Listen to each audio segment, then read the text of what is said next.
कर्मचारी हमेशा जो प्रदेश का मुखिया है उससे उम्मीद रखता है कि भाई वो आगे आए। कर्मचारी ने तो अपना हाथ बढ़ा दिया और वो बार बार अपने आंदोलन को भी टाल रहे हैं।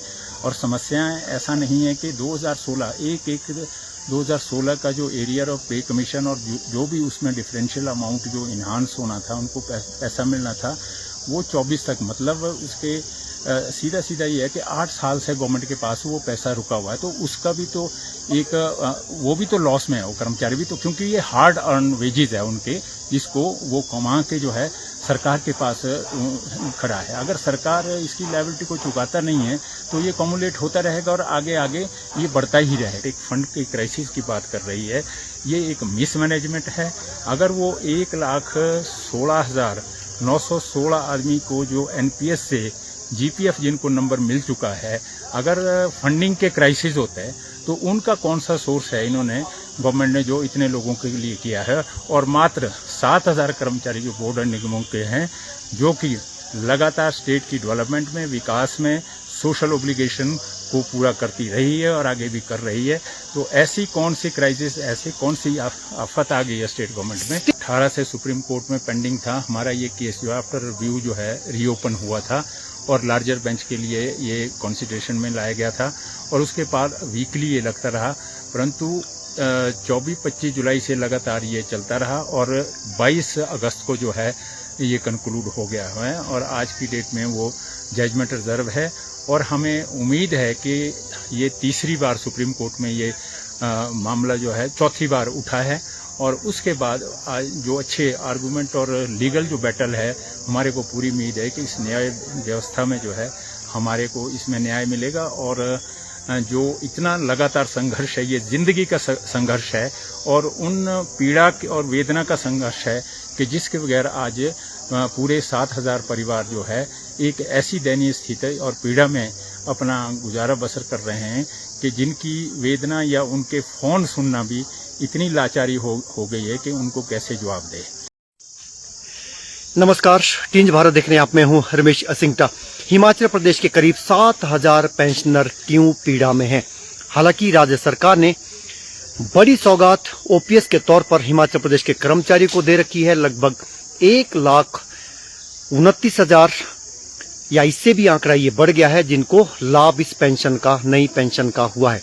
बावजूद इसके कॉर्पोरेट सेक्टर के कर्मचारियों को ओपीएस नहीं मिली है, उनको सुप्रीम कोर्ट तक का दरवाजा खटखटाना पड़ रहा है। ताजा डेवलपमेंट यह है कि सुप्रीम कोर्ट में फैसला कोर्ट ने रिजर्व रखा। इसी मुद्दे पर सुप्रीम लड़ाई लड़ने वाले हमारे साथ पूर्व कर्मचारी नेता गोविंद चित्रांटा साहब है। चित्रांटा साहब, सबसे पहले तो टींज भारत में आपका बहुत बहुत स्वागत। आपका बहुत बहुत धन्यवाद कि आप एक पब्लिक और एग्रीब्ड के बीच में जो है एक कड़ी का काम कर रहे हैं और उनको हमारे मुद्दों को जो है लगातार आप उठा रहे हैं। उसके लिए मैं आप लोगों का आभार प्रकट करता हूं। क्योंकि इस दृष्टि से देखा जा रहा है कि पेंशनरों को तो एक, या कर्मचारियों को तो बड़ी सौगात हिमाचल प्रदेश सरकार ने दे रखी है, इसको राज्य सरकार लगातार भुना भी रही है। लेकिन ये कौन से पेंशनर, थोड़ा सा आप डिटेल में बताइए, कौन से पेंशनर है जिनको पेंशन नहीं मिल पा रहा है उम्र के इस पड़ाव में, जिनको दर दर की ठोकरें खानी पड़ रही है? पहले हाई कोर्ट, फिर सुप्रीम कोर्ट ने फैसला रिजर्व रखा है। पूरा मुद्दा है क्या? ये मुद्दा 99 में शुरू हुआ था और इस मुद्दे में जो है जब तत्कालीन बीजेपी सरकार headed by honourable chief minister professor Prem Kumar Dhumal ji ने इंट्रोड्यूस किया था 29 अक्टूबर 99 को, और इन बिटवीन में इस प्रोसेस को कंप्लीट न करते हुए बीच में एक विनीत चौधरी जी की कमेटी का गठन किया गया 21 जनवरी 2003 को। उसकी जो फाइनल रिपोर्ट आई उसमें जो ओपीएस के बराबरी का जो दर्जा है फ्यू बचे हुए, बाकी बोर्ड एंड कॉरपोरेशन को मिल रहा था। 20 बोर्ड एंड कॉरपोरेशन ऐसे थे जिनको सीसीएस पेंशन रूल 1972 के अंतर्गत जो है नहीं लाया गया था, परंतु वो सारे हमारे को रूल लगते हैं जो स्टेट गवर्नमेंट के हैं और सेंट्रल गवर्नमेंट के हैं, चाहे वो लीव रूल है, चाहे वो अर्न लीव है, चाहे पे स्केल है, प्रमोशन है, R&P रूल में जो भी प्रोविजंस रखे जाते हैं वो at par with the government sector है। तो इस चीज़ से जब ये हमारे को विनीत चौधरी जी की रिपोर्ट आई है 15 अक्टूबर 2003 को, तो उसमें उन्होंने ये बताया था कि without the government budgetary support जो है ये सरवाइव नहीं कर सकती, क्योंकि 8,000 लोग बचते थे मात्र 20 बोर्ड एंड कॉरपोरेशन के। तो उसमें से 1300 कर्मचारियों को सीसीएस पेंशन रूल के बराबरी और उसके तहत पेंशन मिल रही है, क्योंकि ये मसला जो है फिर ट्रिब्यूनल से लेकर हाई कोर्ट और सुप्रीम कोर्ट से वापस हाई कोर्ट, और इसमें लगातार हम इसको लड़ते रहे।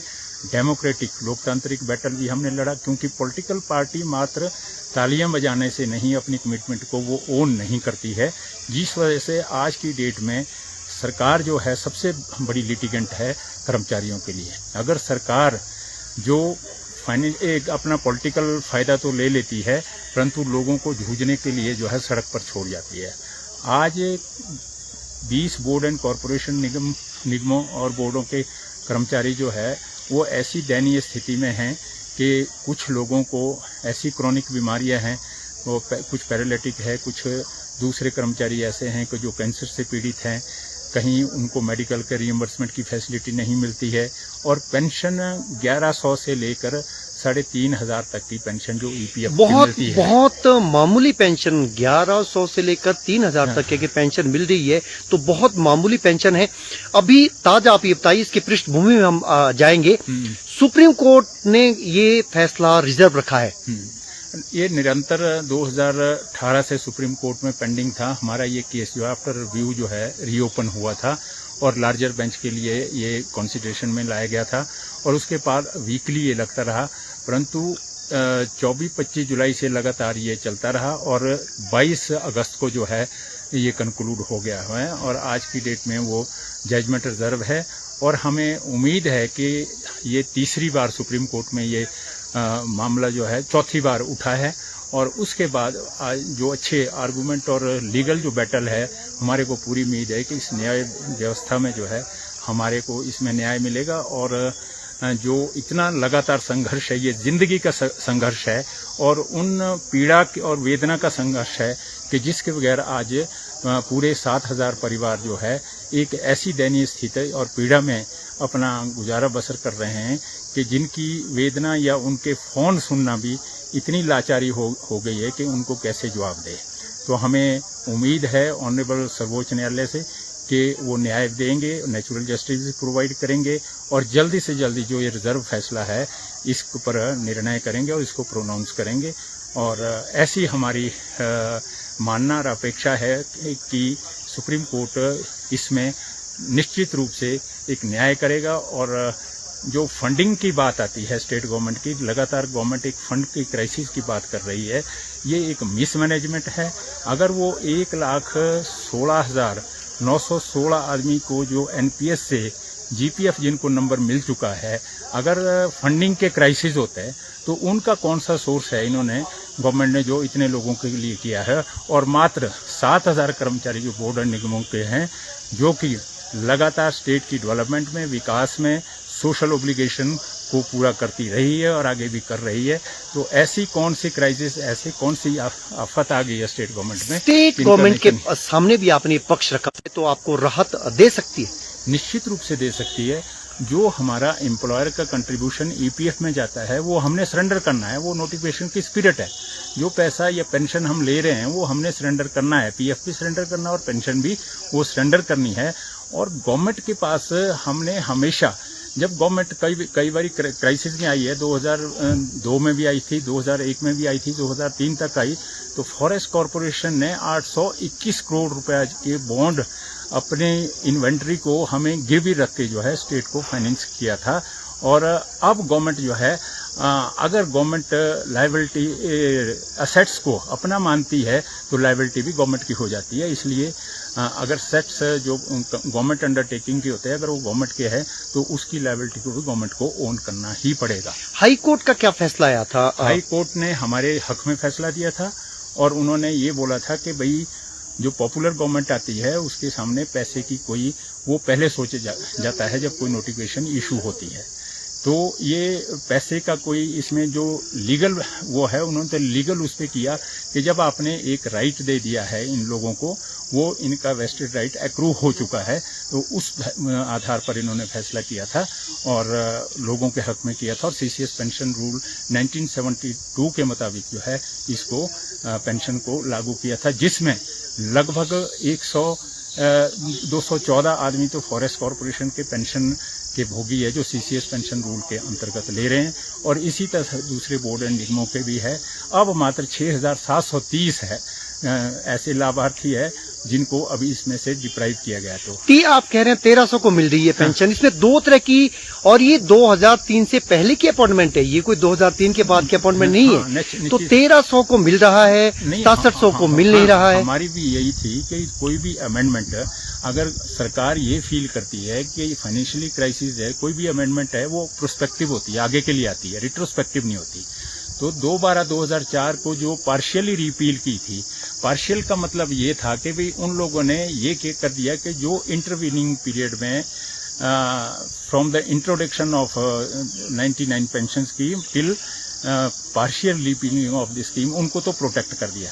और जो उसके बाद रिटायर, हमारा कसूर इतना ही है कि हम रिटायर एक दिन के बाद हुए हैं और इसलिए हमारे को डिप्राइव किया गया है, और उनको पेंशन वो भी हमारे को सुप्रीम कोर्ट और हाई कोर्ट में लड़ना पड़ा है। उस जो प्रोटेक्टेड भी थे वो भी सुप्रीम कोर्ट तक गए हैं हमने, वो भी 1 जुलाई 2013 को वो डिसाइड हुआ। फिर 19/12/2013 को जो है हमारा हाई कोर्ट से सभी कर्मचारियों के लिए जो है ये फैसला हुआ था। फाइनेंशियल वर्डन की आप बात कर रहे हैं, कितना अगर इनको पेंशन मिलती है तो सरकार पर इन कर्मचारियों का, क्योंकि लगभग 6700 है, कोई ज्यादा बड़ी संख्या नहीं है। सरकार के लिए फाइनेंशियल मैनेजमेंट कोई बहुत बड़ी बात नहीं होती है। कभी भी इस तरह की स्थिति परिवार में जब फाइनेंस का कोई भी चीज़ आती है तो उसमें वो अपने खर्चे कर्टेल करती है, ना कि वो जो उनके दायरे में या बच्चे हैं उनकी ज़रूरतों को ख़त्म नहीं करती है। वो सरकार का काम था कि भाई वो सरकार उसको मैनेज करती, और एक पॉपुलर गवर्नमेंट ने ये चीज़ें, ये ऐसा हिमाचल प्रदेश के इतिहास में, क्योंकि 40 साल तक लगभग हमने भी नौकरी की है, 38-40 साल तक, तो ऐसा पहली बार हमें इतिहास में देखा है कि जो सरकार जो है हाथ खड़े के चल रही है। अगर इनके लाओ लश्कर देखें तो तब बड़ा दुर्भाग्य होता है कि किस तरह की सरकार जो है अपने कर्मचारियों के विरोध चल रही है। फिजूल खर्ची को लेकर, क्योंकि आप कर्मचारी नेता रहे हैं, फिजूल खर्ची पर सवाल सचिवालय सेवाएं कर्मचारी महासंघ ने भी उठाए थे, लेकिन उनका आपने देखा कि अब उनके आंदोलन किस दिशा में जा रहा। दूसरा, उनको विशेषाधिकार हनन का नोटिस थमाया गया। उन्होंने कुछ टिप्पणी की, आरोप यह है कि उन्होंने मंत्री पर टिप्पणी की, हालांकि उनका ये कहना है महासंघ नेताओं का कि पहले शुरुआत मंत्री ने की है। इस मुद्दे पर आपकी क्या राय है? ये तो बड़ा दुर्भाग्यपूर्ण है कि भाई ये एक सरकार जिसके कर्मचारी सरकार के लिए और प्रदेश की जनता के लिए काम करते हैं, और एक इंस्ट्रूमेंट है पब्लिक और सरकार के बीच में, जो पब्लिक की पॉलिसी, सरकार की पॉलिसी को पब्लिक के ग्रास रूट लेवल तक ले जाती है। अगर आपस में ही कन्फ्रंट करना शुरू कर दे तो ये बहुत ही दुर्भाग्यपूर्ण है। हिमाचल के इतिहास में ये पहली बार ऐसा हुआ है कि आपको प्रिविलेज मोशन के अंतर्गत जो है नोटिस थमाए जाते हैं। ये बहुत ही अनफॉर्चुनेट एक सर्कमस्टांस या परिस्थिति खड़ी कर दी हुई है। कर्मचारी अपना हक लेगा और उसमें बोलेगा, वो भी जिस तरह से डेमोक्रेटिक राइट एक पब्लिक रिप्रेजेंटेटिव को या लेजिस्लेटर को मिले हैं, तो कर्मचारी भी जो इलेक्टेड होता है उसको भी मिलते हैं।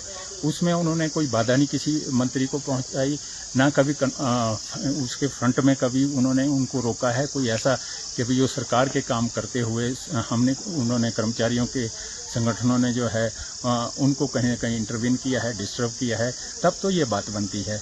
तो ये चीज़ें थोड़ा सा एक संयम बरतने की ज़रूरत है। उनको एक मैंडेट है, अगर मिला है तो उसका दुरुपयोग नहीं होना चाहिए। अभी भी उनसे सरकार ने, मुख्यमंत्री ने बातचीत नहीं किया, वो उम्मीद कर रहे हैं कि मुख्यमंत्री उनसे बातचीत करे। कर्मचारी हमेशा जो प्रदेश का मुखिया है उससे उम्मीद रखता है कि भाई वो आगे आए। कर्मचारी ने तो अपना हाथ बढ़ा दिया और वो बार बार अपने आंदोलन को भी टाल रहे हैं।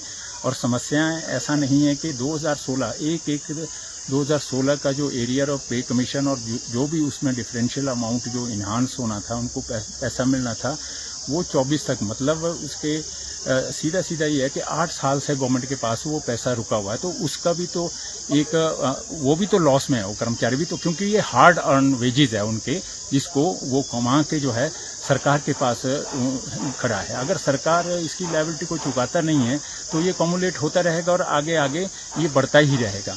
तो इसलिए सरकार को एक बीच का रास्ता अडॉप्ट करके जो कर्मचारियों ने बोला है इसको जो है आप फेज आउट करें और क्वार्टरली जो है लोगों का एरियर जो एम्प्लॉय कर सकता है वो ये कर सकता है कि इसकी इंस्टॉलमेंटें 3 या 4 इंस्टॉलमेंटों में इसको आप ये कह रहे कि डीए और एरियर का मुद्दा उनका जेन्युइन है? जेन्युइन है, बिल्कुल जेन्युइन है ये मुद्दा, क्योंकि ये हार्ड अर्न उसकी है। 10 साल के बाद पे कमीशन आता है।